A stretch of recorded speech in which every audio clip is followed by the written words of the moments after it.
Assalamualaikum warahmatullahi wabarakatuh. Salam sejahtera bagi kita semua. Perkenalkan, nama saya Abdi Muhaimin. Saya merupakan seorang dosen tetap di program studi Sistem Informasi Fakultas Ilmu Komputer Universitas Hang Tuah Pekanbaru.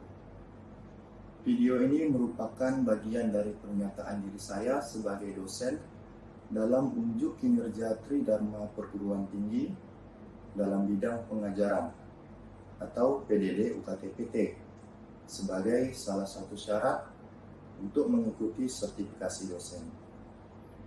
Saat ini saya akan menjelaskan tentang mata kuliah yang saya ampu, yaitu mata kuliah manajemen proyek. Mata kuliah ini merupakan mata kuliah wajib dengan bobot 3 SKS yang diberikan pada semester 6. Mata kuliah ini bertujuan untuk membekali mahasiswa dengan konsep, prinsip, serta keterampilan teknis dalam mengelola proyek secara efektif dan efisien, terutama dalam lingkup sistem informasi. Adapun deskripsi mata kuliah manajemen proyek ini adalah mata kuliah ini dirancang untuk membekali mahasiswa dengan pemahaman dan keterampilan dalam mengelola proyek secara efektif dan efisien. Dalam dunia profesional, proyek adalah bagian penting dari kegiatan organisasi, baik dalam bidang konstruksi, teknologi informasi, maupun industri lainnya. Tanpa manajemen yang baik, proyek berisiko mengalami pembengkakan biaya, keterlambatan waktu, dan penurunan kualitas. Oleh karena itu, manajemen proyek menjadi krusial untuk memastikan bahwa semua aspek proyek berjalan sesuai dengan rencana. Adapun tujuan dari mata kuliah ini, mahasiswa nanti diharapkan mampu memahami konsep dan prinsip dasar dari manajemen proyek itu sendiri, menerapkan berbagai teknik penjawaban seperti bar chart, kurva S, CPM ataupun Critical Path Method, PERT, dan PDM. Mengelola aspek organisasi, resiko, kualitas, material, dan biaya dari proyek. Juga bisa meneliti dan menganalisa permasalahan dalam proyek berdasarkan pendekatan ilmiah dan prinsip dari rekayasa. Adapun capaian pembelajaran pada mata kuliah ini adalah mampu menerapkan dan menyelesaikan metode penjadwalan yang digunakan, mampu menerapkan masalah penjadwalan menggunakan metode bar chart dan membuat kurva S, mampu meneliti dan menyelidiki masalah penjadwalan dengan metode Critical Path Method atau CPM, mampu meneliti dan menyelidiki masalah penjadwalan menggunakan metode Precedent Diagram Method atau PDM, mampu menjelaskan tentang Project Risk Management. Adapun metode dan model pembelajaran dilakukan melalui metode DIA, yaitu Delivery, Interaction, dan Assessment. Pembelajaran dilakukan melalui kuliah tatap muka, diskusi kelompok, serta pendekatan Project Based Learning, baik secara luring maupun daring melalui platform pada Hang Tuah. Mahasiswa juga diberikan tugas-tugas individu maupun kelompok sebagai bentuk penugasan yang terstruktur dan belajar mandiri. Adapun untuk penilaian dalam mata kuliah ini terdiri dari presensi atau kehadiran sebesar 5%, soft skill sebesar 10%, tugas dan kuis sebesar 25%, dan untuk ujian tengah semester atau UTS itu sebesar 25% dan ujian akhir semester itu sebesar 35%. Dengan mengikuti mata kuliah ini secara aktif dan konsisten, mahasiswa diharapkan mampu menjadi calon profesional di bidang sistem informasi yang memiliki kompetensi dalam merancang dan mengelola proyek-proyek teknologi dengan efektif. Berikut video cuplikan dalam proses pembelajaran mata kuliah manajemen proyek. Oke, selamat siang. Siang. Apa kabar?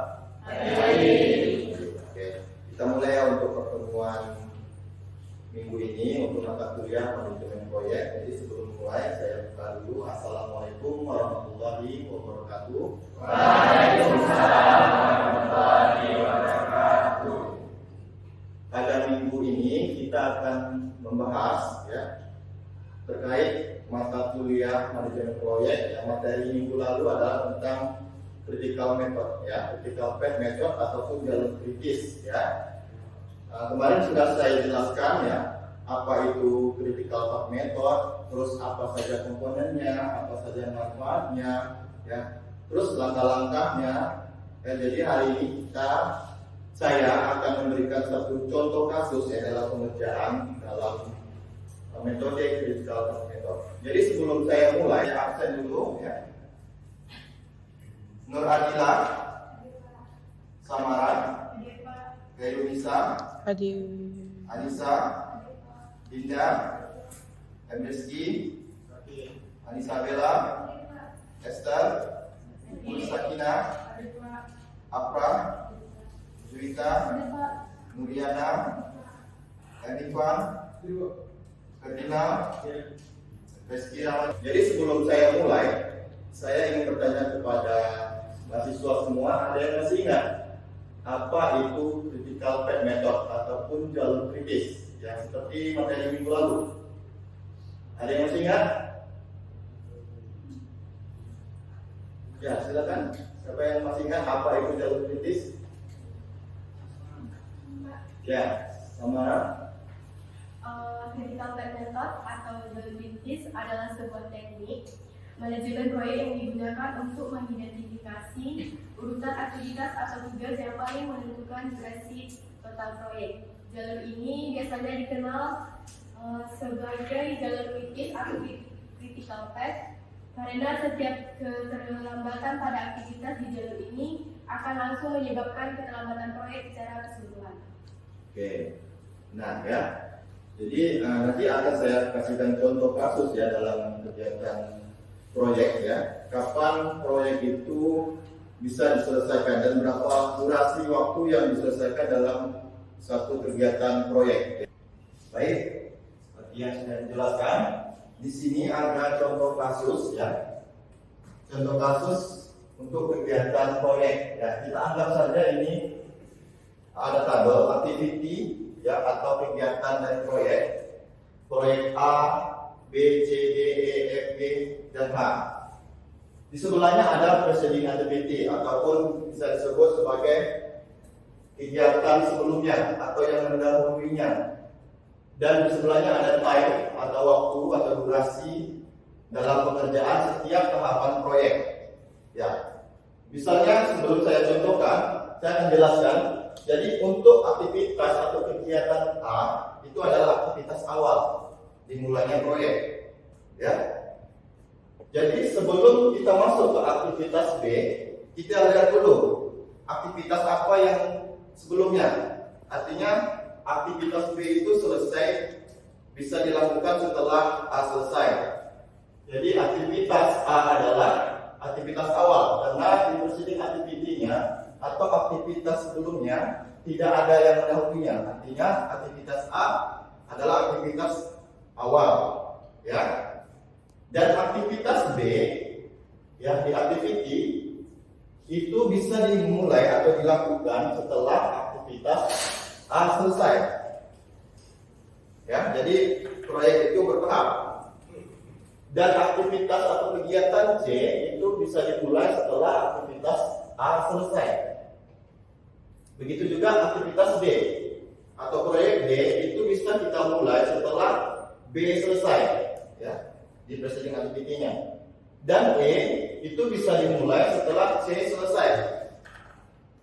Begitu juga F. F itu bisa dimulai setelah kegiatan B selesai. Dan G bisa dimulai setelah kegiatan D dan E selesai. Begitu juga yang H. Berarti H itu adalah aktivitas akhirnya apabila bisa dimulai setelah C selesai dengan masing-masing durasi ya setiap kegiatannya.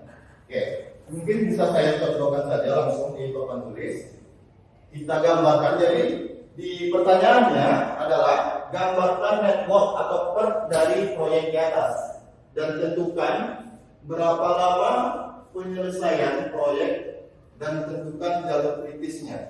Ya, jadi untuk semua kegiatan ini kita akan mencari jalur kritisnya dan menentukan berapa hari, ya, karena di situ D berarti hari, berapa hari untuk mengerjakan satu proyek ini, ya. Nah, jadi kita buat dulu, gambarkan network katanya. Jadi kita membuat gambar jaringannya, ya, seperti ini. Kita lihat aktivitas A, ya. Aktivitas A adalah aktivitas paling awal, ya. Kita gambarkan seperti ini. Kita buat jaringannya, aktivitas A. Ya. Di sini kita gambarkan sebagai node-nya. Ya. 1. Ya. Aktivitas A adalah aktivitas awal. Artinya di sini aktivitas awalnya adalah A. Jadi gambarnya seperti ini. Ini kita lambangkan sebagai node, ya. Node 1, ini node 2. Selanjutnya aktivitas B, ya.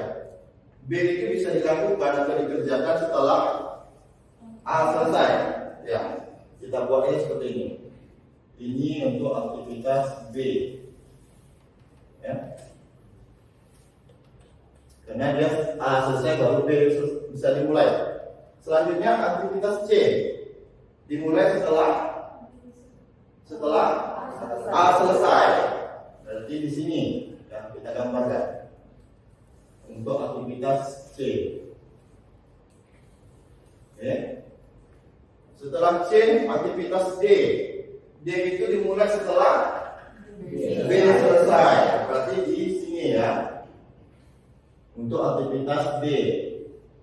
Ya, kita gambarkan D. Habis D, E. E itu bisa dimulai setelah C. Berarti C-nya di sini, E di sini. Ya, ya. Oke. Kita lihat, ya, setelah E. Berarti kan di sini aktivitas yang mendahulunya. Ya, di sini aktivitas G itu setelah D dan E selesai. Ya, karena dia ada dua. Harus ada aktivitas yang mendahulunya. Di sini kebetulan di sini ada dua aktivitas untuk melaksanakan aktivitas G. Berarti D dan E selesai. Artinya ini bisa kita gambarkan, ya. Jadi dalam membuat jaringan ini tidak boleh terputus, ya, untuk menentukan jalur kritisnya. Jadi G itu bisa dimulai setelah D dan E selesai. Artinya ini, ya. Berarti ini adalah aktivitas G. Ya, kita lihat aktivitas mana yang tidak ada di sini, yaitu aktivitas F, G, dan H. Ya, ya. Di sini tidak ada aktivitas F, G, dan H. Berarti G dan D itu bisa dimulai setelah D dan E selesai. Artinya G-nya adalah aktivitas akhirnya, ya, penutupnya G. Dimulai setelah D dan E selesai. Nah, kita lihat, jadi yang kosong adalah setelah aktivitas F, berarti B selesai, ya, B, E, F, setelah B selesai, H, setelah C, berarti di sini, ya, habis, ya, jadi ini jaringan network awalnya, ya, kita isi node-nya sesuai dengan aktivitasnya. Ini ada aktivitas A, 1, 2, 3, 4, 5, 6. Ya. Ini ya. Oke, setelah kita buat networknya, kita isi durasinya di setiap aktivitas. Aktivitas A berapa durasinya? 2. B 6. C 4. D 4. E 2. F 1. G 2. H 1. Oke. Ini untuk awalnya. Jadi sebelum kita mencari jalur kritisnya, kita buat cari dulu nilai ET dan nilai LT, ya. ET atau dalam artinya earliest time adalah di mana waktu awal di mana dimulainya kegiatan suatu proyek, ya. Dan LT adalah durasi paling lambat untuk selesainya suatu proyek, ya.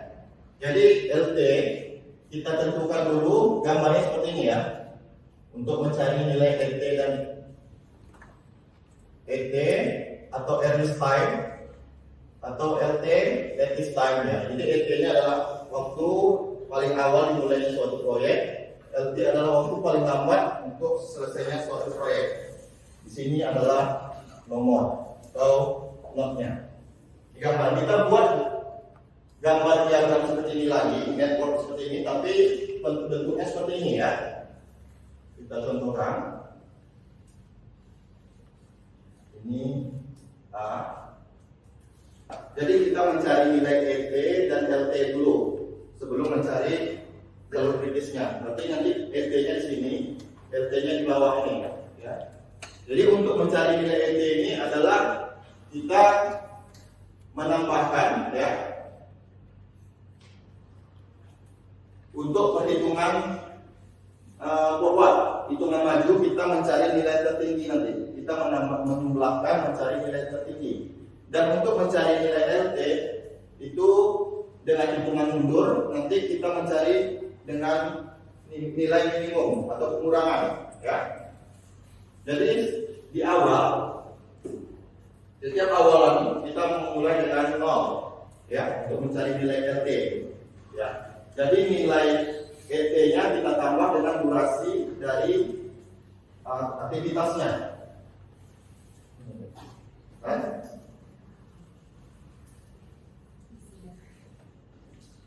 Oke, untuk mencari nilai ini, ET ini ya, kita tambahkan 0 ditambah 2 berapa? 2. 2 tambah 6 8. 2 tambah 4 6. Oke, sampai sini paham? Sampai di not 5 ya, not 5 di nilai G. Di sini ada pilihan 8 ditambah 4 itu 12, 6 ditambah 2 itu 8. Karena kita mencari nilai LT adalah nilai tertinggi maksimum, berarti ya 8 tambah 4 12 ya. Untuk mencari not 6 ya, 8 ditambah 1 9 ya, 12 tambah 2 14, 6 tambah 1 7, 12 tambah 2 berarti 14. Karena nilai maksimum itu untuk nilai LT yang di atas. Selanjutnya kita mencari nilai LT ya. LT artinya perhitungan mundur. Berarti dari sini kita mulainya. Berarti ini kita turunkan aja 14 ya. 14 dikurang 2 12 ya. Untuk mencari nilai ini berarti 14 kurang 1 atau 12 dikurang 2 10. Yang mana? 10 ya, berarti ini ya. Karena dia ada 2 ya, ada 2 cabang. Jadi untuk mencari ini 14 kurang 1 13 atau 12 kurang 4 8. 12 kurang 4 berarti dia 8. Oke. Untuk ini adalah 8 dikurang 6 2, 10 kurang 4 6. 2 Berarti 8 kurang 6 8 kurang 6 2. Ini 2 dikurang 2 0. Kali lagi ya untuk LT-nya. Oke. Sampai sini paham? Paham. Baik. Setelah kita dapatkan ini, baru kita bisa mencari jalur kritis. Jadi mencari jalur kritis itu kita harus mengetahui dulu total plot namanya ya. Total plot itu nanti nilai yang sama dengan 0 itu adalah jalur kritisnya ya. Jadi rumusnya dalam mencari total plot adalah dikurang ETI dikurang TIJ ya. Di rumusnya total plot I ke J ya dalam kurung sama dengan LTJ dikurang ETI dikurang TIJ ya. Jadi kita gambarkan untuk mencari total plot ya, Aktivitinya A, B, C, D, E, F, G, H. Oke, ini total plot.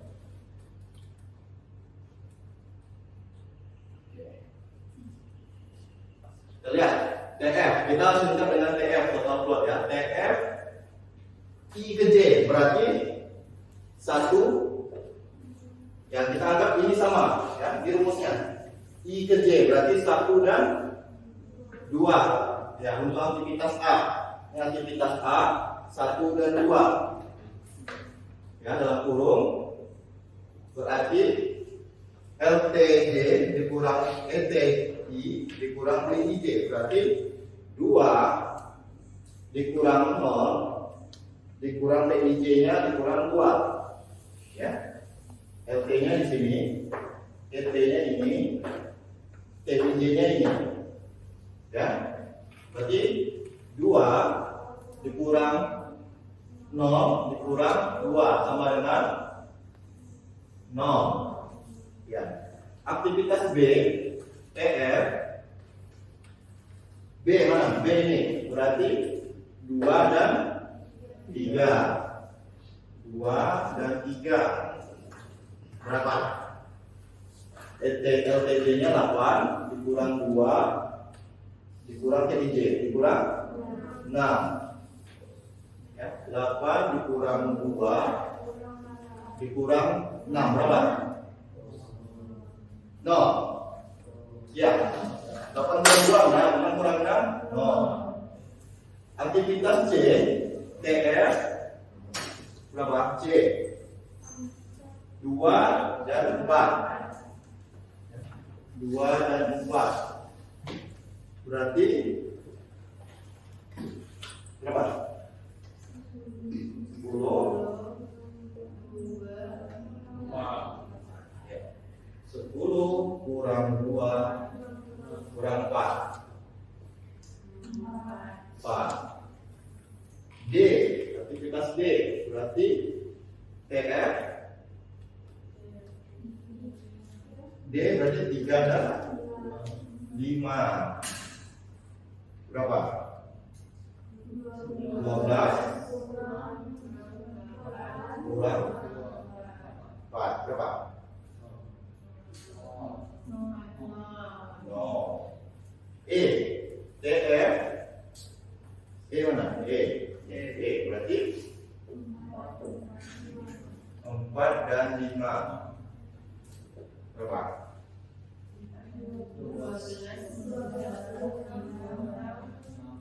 6 kurang 2 berapa? 4. Nah, udah dapat mencari total plot. Berarti kita juga bisa menentukan jalur kritisnya, ya. Jadi jalur kritis adalah total plot sama dengan 0, ya. Ya, jalur kritisnya. Jalur kritis. Ya. Berarti yang 0 yang mana? Aktivitas apa saja?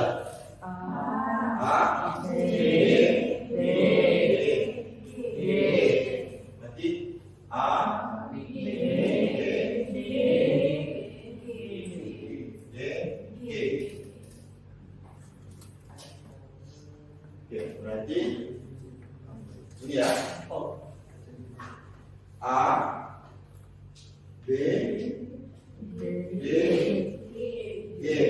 Berarti nomornya berapa itu? 1, 2. Jalurnya kemana ya? Jalur kritisnya? Jalurnya 1, 2, 3, 5, 6. Oke. Masing-masing ya. Durasi dalam mengerjakan suatu proyek buku tadi adalah sebanyak 14 hari. Ya. Jalur kritisnya berarti ini ya 1, 2, 3, 5, 6. A, B, D, dan G. Yang lainnya ini bukan jalur kritis ya, karena nilai total plotnya tidak sama dengan 0. Ya, artinya di situ ada penundaan dalam pengerjaan proyeknya. Jadi jalur inilah jalur yang disebut dengan jalur kritis ya. Jadi jalur ini tidak boleh tertunda supaya pengerjaan proyek itu dapat diselesaikan tepat pada waktunya. Oke? Sampai di sini bisa dipahami? Bisa. Baik, setelah saya jelaskan tadi, ya, di sini ada tugas, ya, tugas untuk saudara kerjakan, ya. Nanti tugasnya ini dikumpul paling lambat setelah mata kuliah ini selesai, ya. Nanti setelah ini saudara kerjakan, ya. Silakan dikerjakan tugas ini, ya. Contohnya tadi sudah saya jelaskan, ya. Ini adalah contoh tugasnya untuk mengerjakan suatu proyek, ya. Direncanakan akan dibangunnya pabrik pembangkit tenaga listrik, di mana proyek tersebut terdiri dari beberapa aktivitas, ya. Aktivitas pertama adalah merancang, kemudian dilanjutkan dengan memilih lokasi sampai dengan penyelesaian, ya, mendapatkan lisensi, ya. Artinya ini aktivitas A adalah aktivitas merancang pabrik, ya. Itu adalah aktivitas awalnya dirancang. Setelahnya memilih lokasi, setelah aktivitas apa yang sebelumnya mendahulunya sampai dengan dia mendapatkan lisensi. Ya, tugas ini dikumpul setelah mata kuliah selesai 1 jam, ya. Bisa? Oke, terima kasih. Baik, sebelum saya tutup ada pertanyaan? Oke, kalau tidak ada, kita akhiri pertemuan hari ini. Kita masuk minggu depan sesuai dengan jadwal seperti biasa, ya.